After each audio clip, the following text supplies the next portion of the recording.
Alors, c'est reparti les secondes. On attaque la troisième et dernière partie de ce chapitre. Dans cette partie-là, on va parler de 4 forces différentes qu'il va falloir nommer, expliquer et bien repérer. Les 2 premières aussi, les calculer. C'est des choses que vous avez déjà vues au collège, ça va être simplement un rappel pour certains. La première, donc, c'est la force d'attraction gravitationnelle. C'est une interaction attractive de distance. On en parle la plupart du temps, on la calcule quand on va parler d'astres et des forces que les astres ont les uns sur les autres.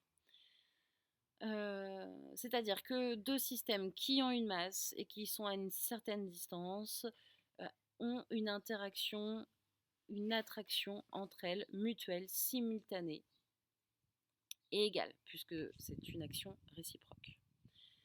Ici, je vous ai fait un petit schéma pour bien comprendre. Ici, on a un astre A, un astre B, à une certaine distance, et tous les deux s'attirent l'un vers l'autre. L'astre A va attirer B vers lui par la force A sur B, et B va attirer A vers lui aussi par la force B sur A. Ces deux forces sont de même direction, de même valeur, mais de sens opposés. Donc vous l'avez compris, ce qui est important, ça va être la distance des deux centres de gravité des deux systèmes et puis la masse de chacun. Donc cette force, on peut vous demander de la calculer. Vous allez vous entraîner dessus. Donc c'est la formule qui est ici. Donc on sait que la force de A sur B est égale à la force de B sur A. Elles sont égales. Si vous calculez l'une, vous aurez forcément le résultat de l'autre. Et c'est égal à grand G. Grand G, c'est une constante. On ne vous demande pas de la prendre. Vous devez savoir la formule, mais pas la constante. On vous la donne dans tous les exercices. 6,67 fois 10 puissance moins 11. Et c'est égal, donc grand G multiplié par la masse de A fois la masse de B, divisé par la distance au carré.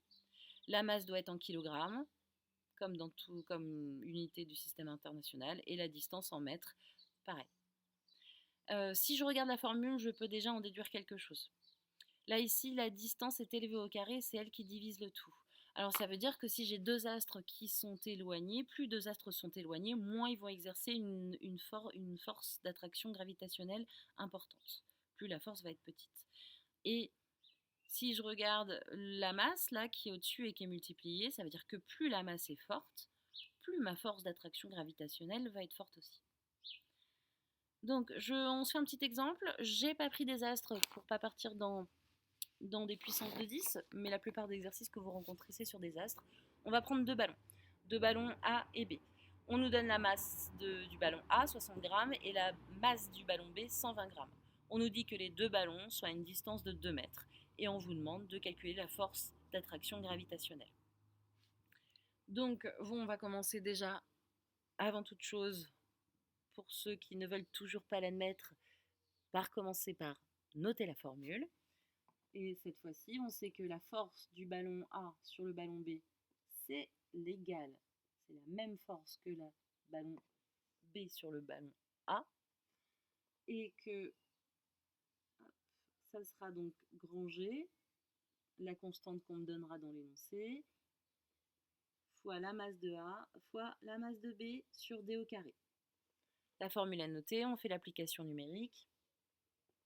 Donc, grand G, 6,67 fois 10 puissance moins 11, multiplié par... Alors, ma masse est en grammes. Attention, attention, attention. Ici, je dois passer ça en kilogrammes. Donc, ça sera forcément 10 moins 3. Donc, je me retrouve avec 60 fois 10 moins 3 fois, c'est bien multiplié ici, multiplié par 120, multiplié par 10 moins 3, divisé par 2 au carré. Vous prenez vos calculatrices, vous pouvez faire pause si vous voulez vous entraîner un petit peu là-dessus. Et donc, on se retrouve avec 1,2 fois 10 puissance moins 13. Et comme nous parlons des forces, nous sommes en newton. N'oubliez pas l'unité. Et vous répondez à la question par une petite phrase de conclusion. Et vous êtes bon, vous avez fait un exercice complet. Voilà pour cette première fois. cours et vous faites la petite application qui est exactement sur le même modèle que je viens de faire et on passe à la force suivante juste après.